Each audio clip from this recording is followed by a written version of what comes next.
Already now, it's possible to turn back the age of human bodies. And it's not science fiction. We already have hundreds of people in the world who have done this with their own body. If we manage it to democratize this, not only for people who can afford the big numbers, but everybody, what would this world look like if we have this? Hey everyone, welcome back to Looking Outside. I am so excited about this episode. We're filming this live in Leipzig, Germany, straight after 2 amazing days at the Rulebreaker Future Congress, which is an incredible event organized by To Be Ahead and its founder, guru, amazing thought leader who is joining me today, Sven Gabor Janszky. Hey Sven. Hey, nice to be here. Thank you so much for setting this up. This is awesome. And I interviewed 3 of the speakers yesterday who came out of the event as like really full on 2 days, but super energized by everything that we were seeing and hearing. So congratulations firstly. Thank you. Thank you so much. Yeah. How many years has it been running now? It was the 24th edition, so 23 years. If you start with edition 1 in year 0, then you have 23 years, and then edition 24. Yeah, it's a long time. It's incredible. Yeah. I can't wait to get into that because I'm sure that you've seen a lot of interesting things emerge from the Congress, because the whole point of the Congress, by the way, is to bring in, hence Rulebreaker, those innovative thinkers that are really trying to do things that are cutting edge, that push the envelope.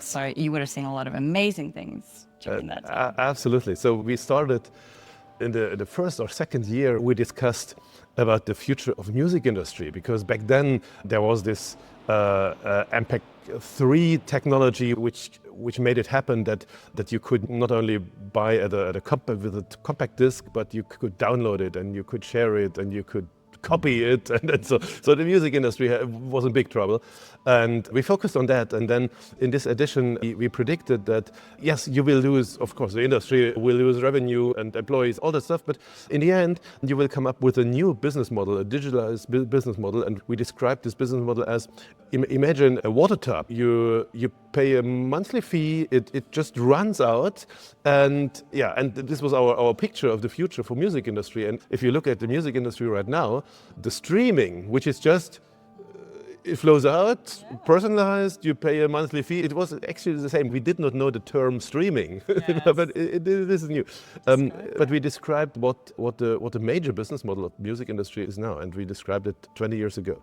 The second example, everybody remembers the iPhone moment. Steve Jobs on stage and the iPhone. And in 25, at the Future Conference, at the Rulebreaker Conference, interestingly, we had the topic, the future of mobile phones.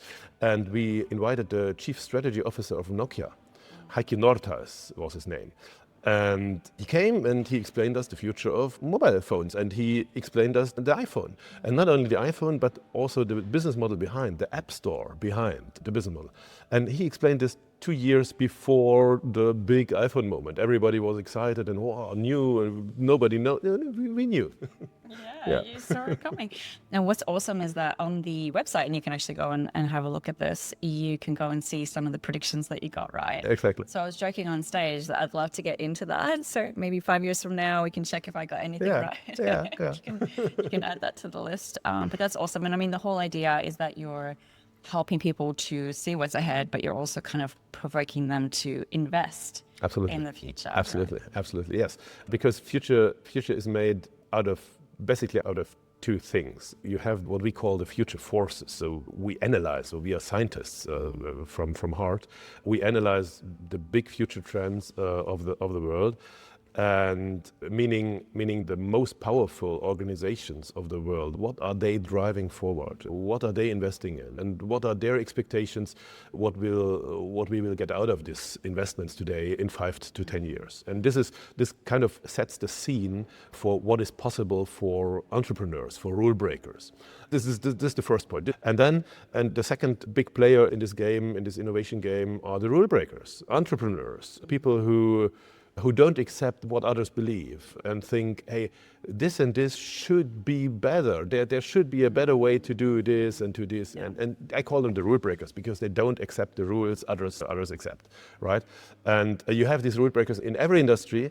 And when both comes together, so the big future trends, the future forces are friendly to you as a rule breaker, and you break the rules, then you define what's coming next. And what we do is, in our day-to-day work, we analyze these future trends, these future forces, and in these conferences, we invite all the rule breakers to be connected to them and to be connected to what they do and to help them a little.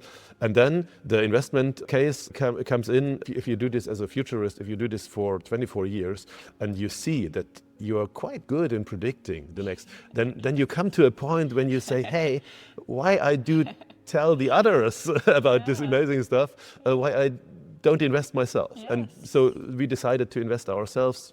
7 years ago, we started investment funds. So we run 3 own investment funds, invest our own money and our customers' money in these rule breaker trends. That's incredible. I mean, that is just amazing that you do that, truly. You know, sometimes as futurists in the foresight field, this is a question that we get from everyday people is, if you can see what's coming, like, why aren't you banking your own money, like putting your own money against it? And that's literally what you're doing. Exactly. It's incredible. And you're also investing in the future yourself, because I can imagine that you push for the investments that you believe will make a better future. Yes, sure. So, but basically, it's not based on my belief, but it's based on our studies. Yeah? To give you a rough picture, in our institute, we do 10 deep dive interviews a week. Deep dive interviews means we ask chief strategy, chief innovation, chief foresight, chief technology officers from big companies, 2 hours interview about their predictions of the future. And if you do 10 a week and 500 a year, and then for 24 years, then many interviews you have, and then you have some AI which summarizes and analyzes and so on. So in the end, you have studies, you have predictions on the next 5 to 10 years, basically in each industry. And then myself, I read the studies. Sometimes I read the interviews, but I don't have time to read everything, but read the studies, read the analysis and so on. And then you find in these studies, you find these rule breakers. You analyze, hey, this industry will change this way, and this technology is better than this, or seems to be better than this technology.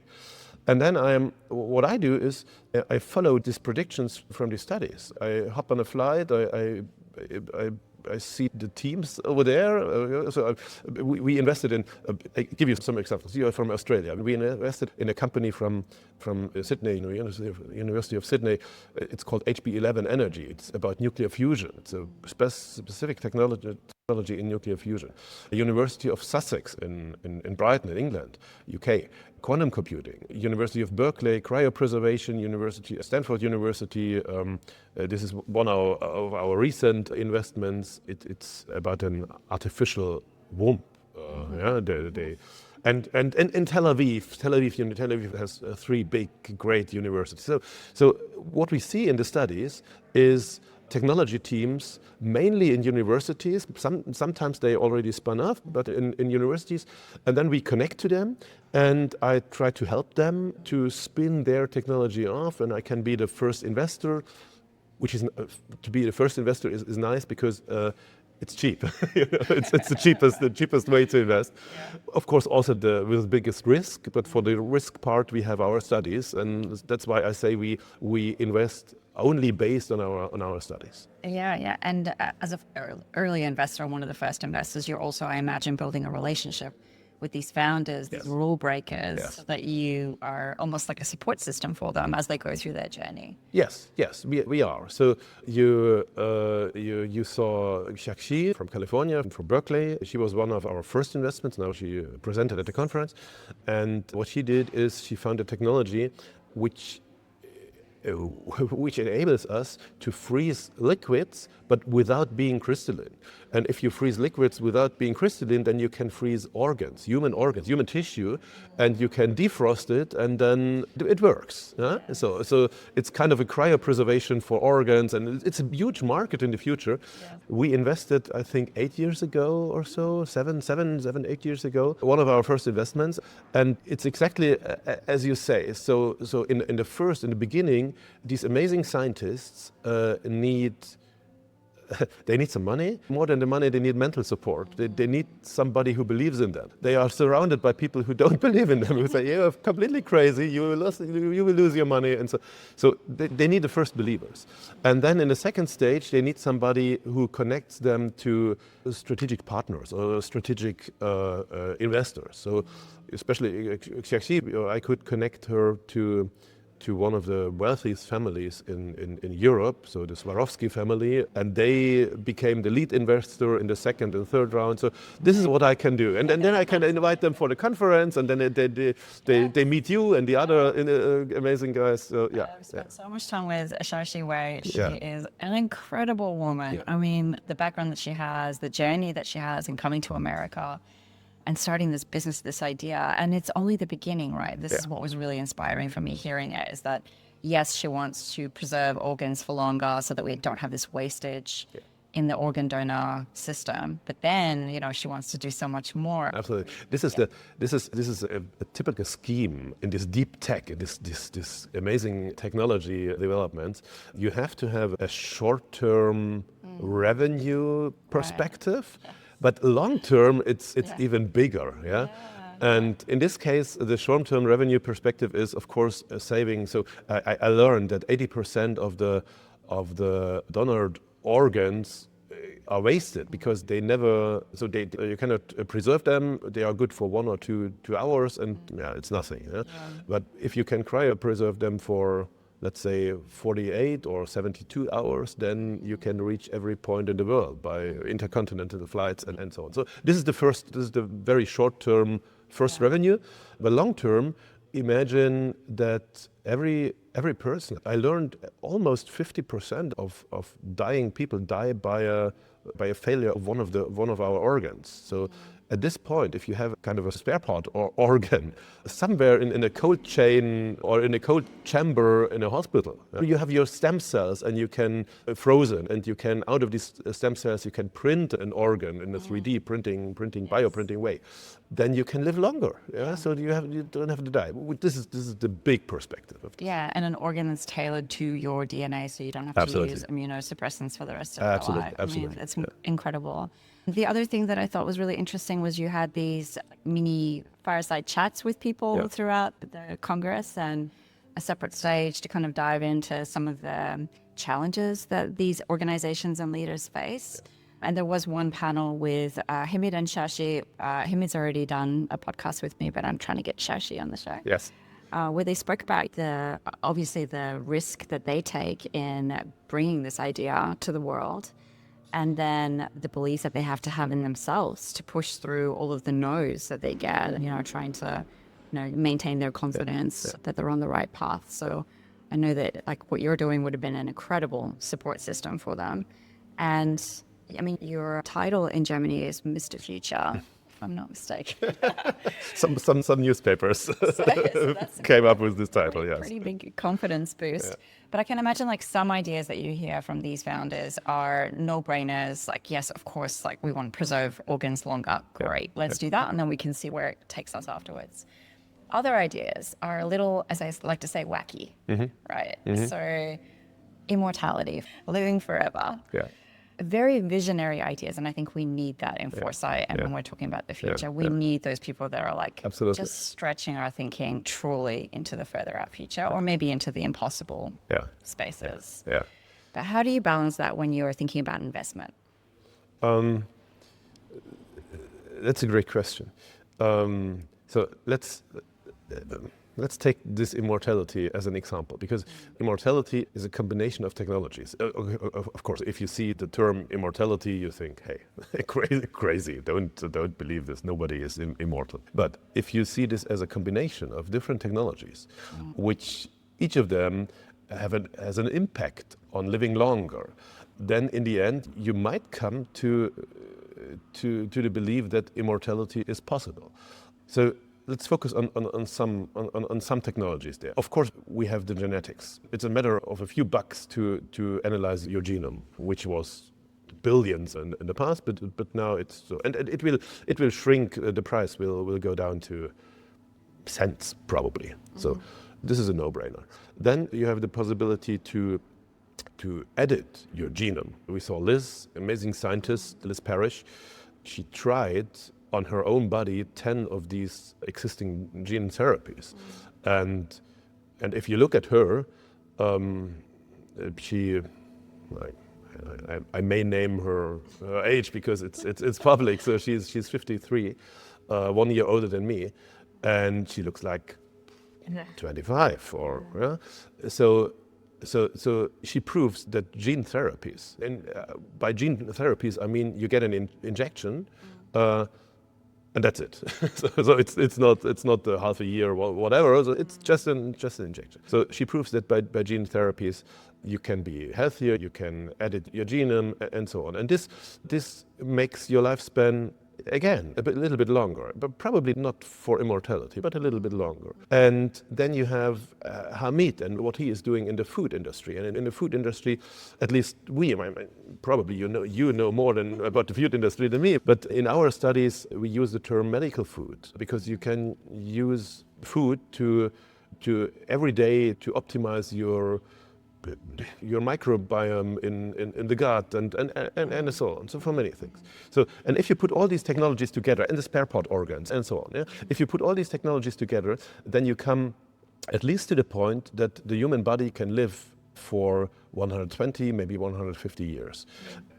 And not in the far future, so not Spaceship Enterprise or whatever, but in the next, let's say 20 years, maybe 20 to 30 years. So everybody who makes it, who stays alive the next 30 years could participate in this technology. And then another technology comes in, it's from the computer space, AI and so on, it's called brain uploading. So we already see this, that so small parts of BCI's brain-computer interfaces are possible. And now the question is, if you live, let's say, up to the age of 120, then I do it for me, I'm 52, then I have, let's say, 70 years time. And if in the next 70 years, the brain uploading is possible, then maybe my body will die, but not my brain, not myself, my identity. And this is one form of immortality. So, but your question was, how do I pick my investments, right? This big thing of immortality, I separate this into different technologies, analyze these technologies, which technology will be available for many people, for mass market, not only for the very wealthy, but for masses, let's say in the next 10 years.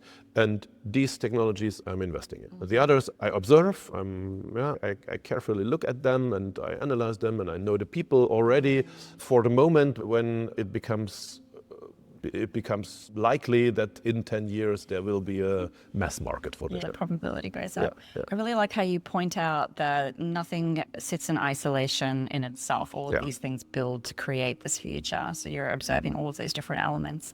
And obviously, like a big element of this is also change or change management, which is so much of what we do in Foresight, is just getting people to think differently and to accept that change is a part of life. And that slight feeling of discomfort that you have is normal, and it's okay to sit in that for a little while before you don't bury your head in the sand like the ostrich, like we saw in Jose's presentation.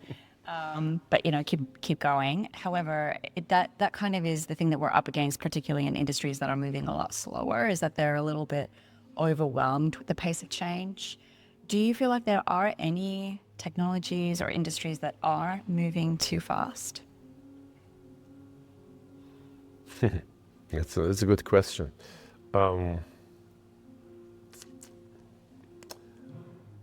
never thought about the question if they do it too fast, because I'm analyzing what is likely to. So it's completely unlikely to get them moving slower. They move so fast, right? And not they have to adapt, the others have to adapt to the speed. Because it's the speed of technology, it's the speed of computers. And what we see in the computing field is that between, so the first computers, you remember the 1940s, the first computers were built, and between 1950 up to 2012, so 2012, we had this Moore's law that every 24 months the capacity of the computing capacity doubles at the same price, and this speed is not there anymore. Since 2012, we see the doubling of the computing capacity, which was in the previous years every 24 months. We see this doubling in 3.4 months. So this is the result of self-learning artificial intelligence, right? And in the future, when it comes to quantum computers, so they are there, of course, now, but to use them for a normal company, in a normal industry, to use quantum computers, we predict for 2028. And when this will happen, then the speed of doubling the computing capacity will even increase, and you will have the same thing, doubling the computing capacity in 6 weeks, so in 1.5 months. So there is no possibility to slow them down. The only possibility is to speed you up in the other industries. Yeah. And that's why that's a big thing. As you mentioned, it's a big thing to make people aware what is happening in the other industries, and to make them aware the changes, the speed in these other industries really affects you in your industry. Yes. Yeah, that's the thing. Yeah. Yes. Yeah. Oh, I really appreciate that you did intentionally bring food into the Congress. I don't know if you've done that in a bigger way in the past, but I thought it was a really nice compliment to the Congress. And surprisingly, two things that I noticed was, obviously you had a very large audience, and many of them were startups, entrepreneurs, innovators. Some of them were just really curious people that wanted to understand where the future was headed and take that back to their own industry. I had some people come up to me afterwards saying, that they are actually in the food industry, and they would appreciated the links that you were making for them. So that was great.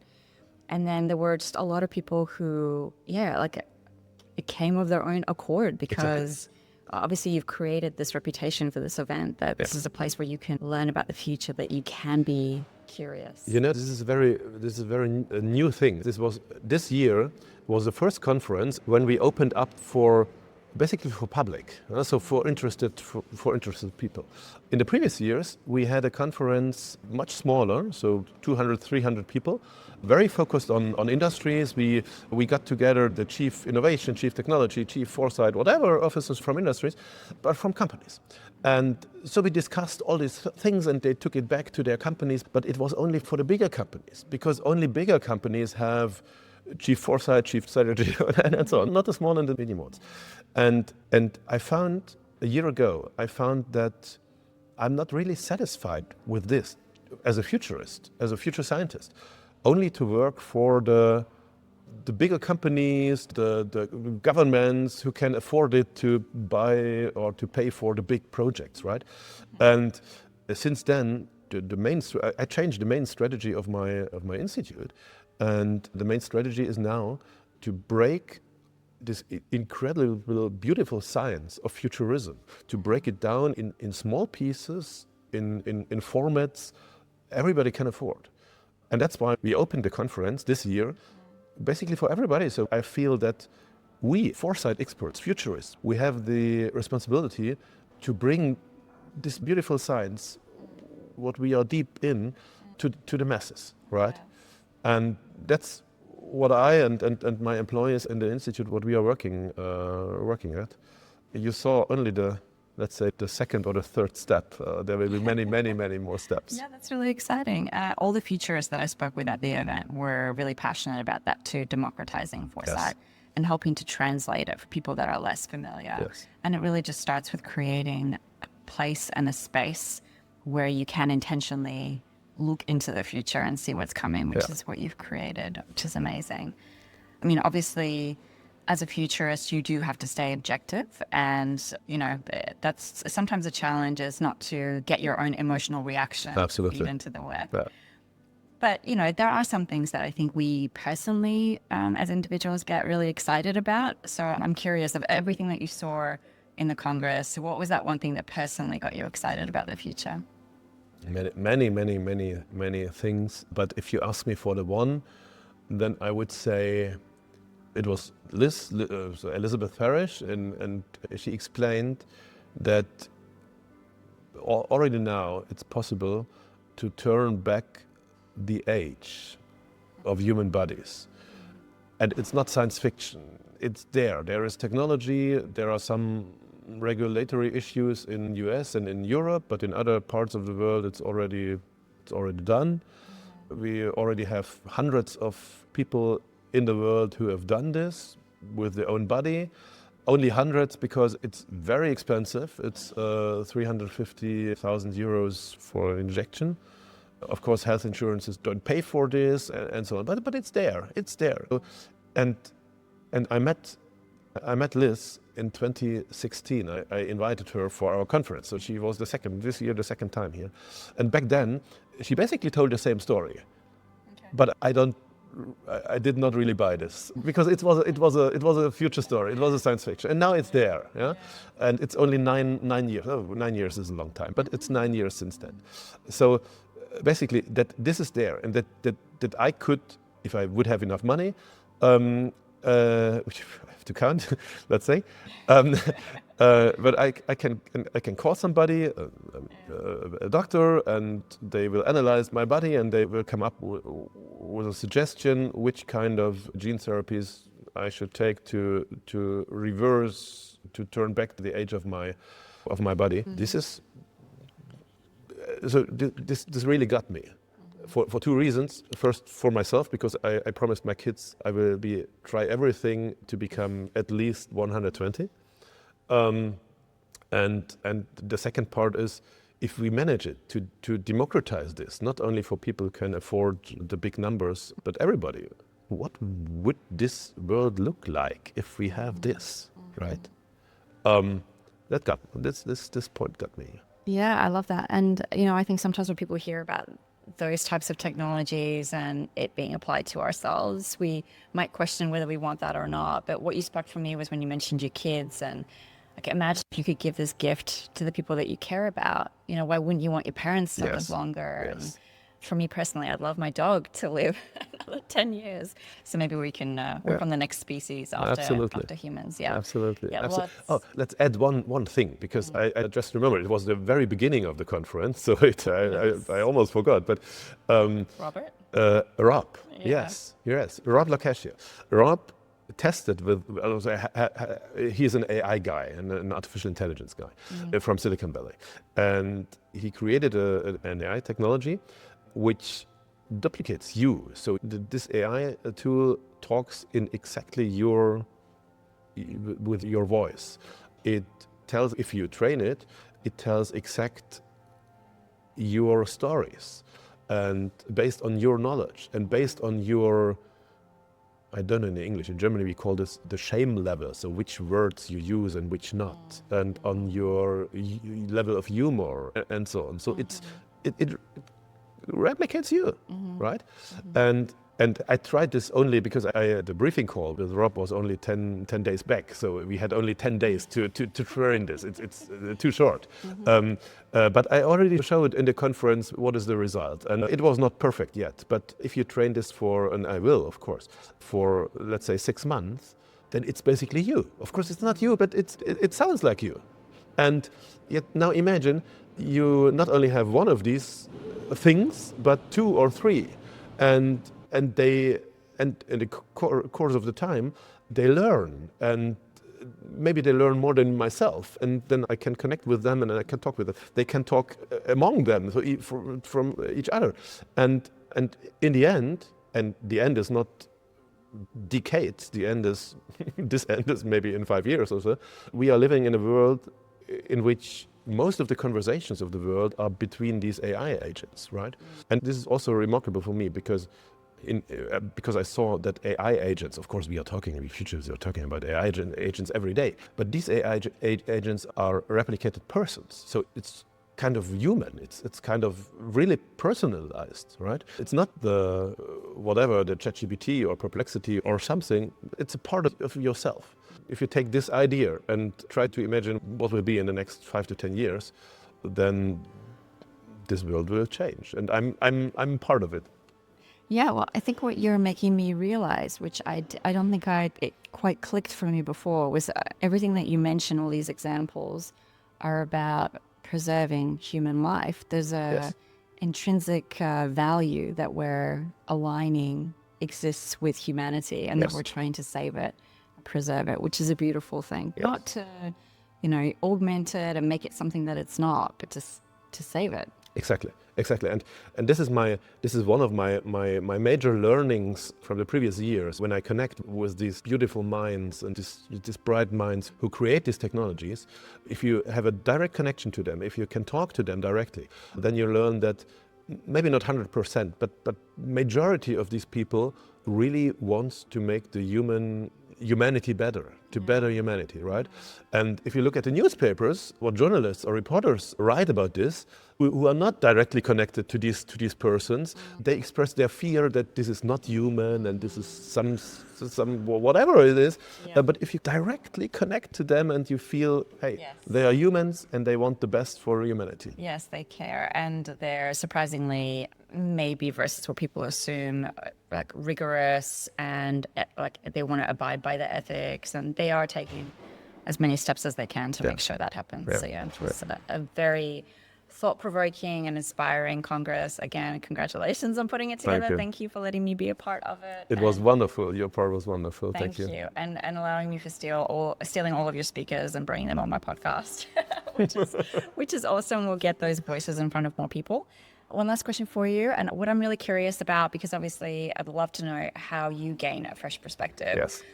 But I feel like maybe it's easy for you because you're very curious, you're very innovative in your thinking, and you get exposed to so many different things as a future scientist. Yes. So how do you get yourself out of the future into the present? Into the present? Wow, that's a good question. I think, I don't think there is such a thing like the present. What is the present? The present is a second, maybe half a second, when I say a word. This may be the present, but everything what is behind is the past, and everything what is beyond is the future. And so my answer would be, I don't connect myself to the present because the present isn't there. The only decision I have to take is, do you want to base your everyday decisions about your life and so on out of your learnings of the past, or would you get these decisions based on the predictions of the future? And if it comes to this question, I trust the possibilities of the future much more than the learnings from the past. Because if you try to, in a very neutral way, to look at this question, then our opportunities in the future will be much bigger than our experience in the past. Why to look to the past? I don't want to connect to the past, right? I want to connect to the future. You are well and truly living in the future with every second. I love that. Sven, it's been an absolute pleasure. Congratulations again. Thank you. And thank you for coming on the show. Thank you. Thank you all.